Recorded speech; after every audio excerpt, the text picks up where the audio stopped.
Shalom, Bapak, Ibu, dan Saudara yang terkasih di dalam Tuhan Yesus Kristus. Bagaimana kabar pagi ini? Semoga kita semua dalam kondisi baik dan sehat selalu. Mari sebelum kita memulai aktivitas di hari ini, kita bersaat teduh dengan merenungkan firman Tuhan yang pagi ini kita ambil dari Markus 4 ayat yang ke-20 yang demikian. Dan akhirnya yang ditaburkan di tanah yang baik ialah orang yang mendengar dan menyambut firman itu lalu berbuah. Ada yang 30 kali lipat, ada yang 60 kali lipat, dan ada yang 100 kali lipat. Bapak, Ibu, dan Saudara yang terkasih, Alkitab menggambarkan firman Tuhan itu sebagai benih, sedangkan hati manusia adalah tanahnya. Tuhan memberikan benih dengan tujuan agar benih itu bertumbuh di atas tanah yang baik, sehingga dapat berbuah atau menghasilkan panenan. Dengan kata lain, benih tidak akan bertumbuh jika benih tersebut tidak ditanam di dalam tanah. Begitu juga dengan benih firman Tuhan, tidak akan dapat hidup apabila tidak ditanamkan di dalam hati kita. Hati kita digambarkan sebagai tanah yang siap untuk ditaburi benih, yaitu benih firman Tuhan.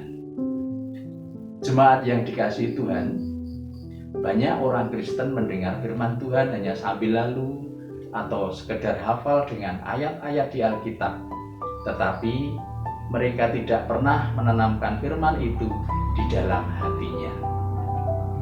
Dampaknya pun jelas.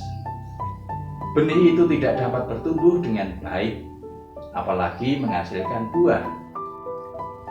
Kehidupan rohaninya bisa kering alias gersang. Tak ada dampak baik bagi sekelilingnya. Akhirnya, orang lain hanya melihat buah-buah yang masam yang menjadi hasil tuaiannya. Itu bisa terjadi jika firman Tuhan itu tidak ditanam di tanah hati yang baik.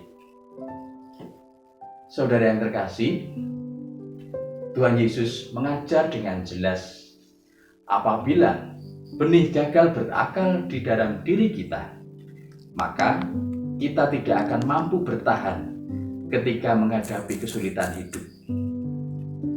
Tanah yang baik adalah orang yang mendengar dan menyambut firman itu lalu berbuah. Perumpamaan ini menunjukkan bahwa kita dapat memupuk hati kita, sehingga ketika sang penabur menaburkan benihnya ke dalam diri kita, maka kita akan siap untuk menerima benih firman itu dan memahaminya, agar dengan demikian dapat berbuah. Bagaimana kita dapat menjadi tanah yang baik dan subur? Kita dapat mulai dengan memohon kepada Roh Kudus untuk mengisi diri kita dengan suatu hasrat yang tulus akan sabda Allah dan suatu keterbukaan terhadap kuasa sabda Allah itu guna mengubah dan membentuk diri kita. Kita juga dapat membuat diri kita tersedia bagi Allah, sehingga benih di dalam diri kita dapat menghasilkan akar yang dalam serta kuat dan dapat menghasilkan buah secara berlimpah. Amin. Bapak, Ibu, dan Saudara yang terkasih, mari kita berdoa. Tuhan yang Maha Kasih, kami mengucap syukur dan terima kasih atas penyertaan-Mu di sepanjang kehidupan ini. Hati kami siap untuk menjadi tanah dan siap menerima benih yang Tuhan tanam di hati kami masing-masing. Kami berserah kepadamu untuk kehidupan setiap keluarga kami, terlebih di masa pandemi ini. Kiranya Tuhan memampukan kami agar kami tetap semangat meskipun harus bergumul dan berjuang dengan keadaan yang serba sulit. Kami yakin dan percaya bahwa pandemi ini pasti akan segera berakhir, sehingga kami dapat kembali menjalani hidup normal dan beraktivitas dengan lebih baik. Tuhan, kami mohon berkat-Mu melimpah kepada kami semua yang bekerja untuk mencukupi kebutuhan keluarga masing-masing. Mohon Tuhan berikan kesehatan dan hati yang penuh rasa syukur. Demikian juga kami mohon penyertaan-Mu untuk anak-anak dan adik-adik kami dalam studinya, agar mereka mampu dan bisa mengikuti setiap kegiatan pembelajaran dengan baik. Kami juga teringat saudara-saudara kami yang sedang sakit. Kiranya kasih Tuhan terus mengalir melalui perhatian dan cinta kasih keluarga, sehingga saudara-saudara kami yang sakit segera beroleh pemulihan.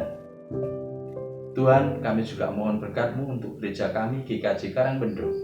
Kiranya Roh Kudus-Mu senantiasa hadir di dalam hati seluruh jemaat, sehingga kami semua selalu merasakan sukacita dan damai sejahtera lahir dan batin. Tuhan, apabila ada kesalahan dan dosa yang kami lakukan, dengan segala kerendahan hati kami mohon pengampunan. Di dalam nama Tuhan Yesus Kristus, kami berdoa dan mengucap syukur. Amin. Jemaat terkasih, demikian saat teduh pagi ini. Selamat menjalani aktivitas panjang hari ini dengan penuh sukacita dan salam sehat.